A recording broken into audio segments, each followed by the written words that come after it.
This segment of In the Ring is brought to you by Sanderson Ford. Time for In the Ring. Joining tonight, Greg Moore from the AZ Central Arizona Republic. Appreciate you being here. Hey, look at the fan base. Look at the fan base you have, brother.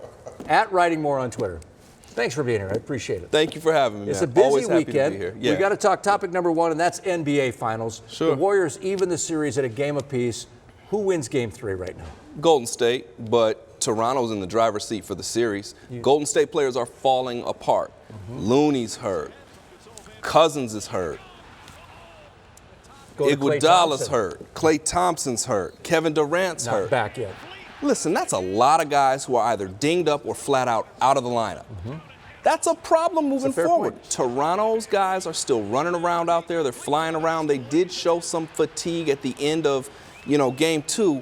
But again, for my money, these guys are rising to the moment. They're playing above their heads, but kind of within the system that Coach Nick Nurse has set out for them. I like Toronto moving forward, even if I like Golden State for Game 3. See, I thought Toronto may have run out of gas tonight because of all the hype over Game 1, right? The celebration that happened, all the excitement in Toronto because, my gosh, the first ever NBA Finals there.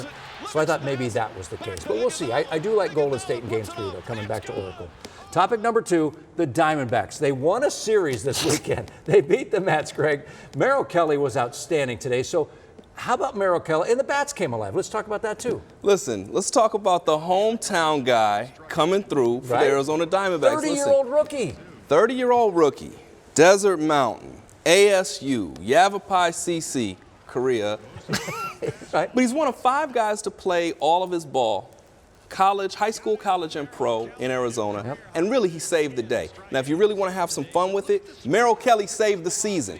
How's that the case? This is a really huge stretch for the Diamondbacks. They've got 21 games against NL West teams between now and the All-Star break. They've got 6 against the Dodgers coming up between now and the All-Star break.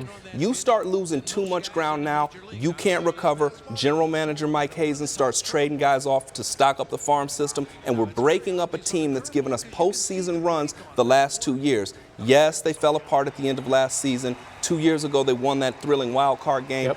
But what we're looking at potentially is either the breakup of that team that gave us a lot of fun time or the continuation of that team just still giving us some fun. 3 years of contention, I think that would be something that most fans would sign up for if you asked them. Good points. 30-30 right now for the D-backs. They're 500. I think they finish around 75 to 78 wins, but we'll see. Topic number 3, the Cardinals. Everybody's talking about Kyler Murray. You've been out there. I've seen you out there at OTAs.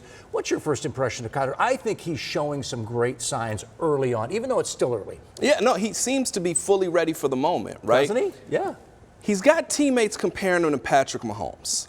I tend to be the guy who says, yo, pump the brakes. Yeah, Let's that's right. everybody calm down. Too early.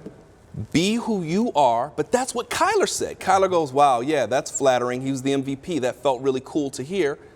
But let me just be the best me I can be. And when he said it, it didn't sound like he was playing a tape or like he was reaching back to something he'd been coached up or trained to say. It sounded like something he believed. We'll see how it plays out, but the signs are positive. This is a guy who's had coverage, media coverage, since he was a sophomore in high school, Greg. Yes. What is it, 4 state titles in Texas in the Yes. biggest division? We know that he was a high school legend.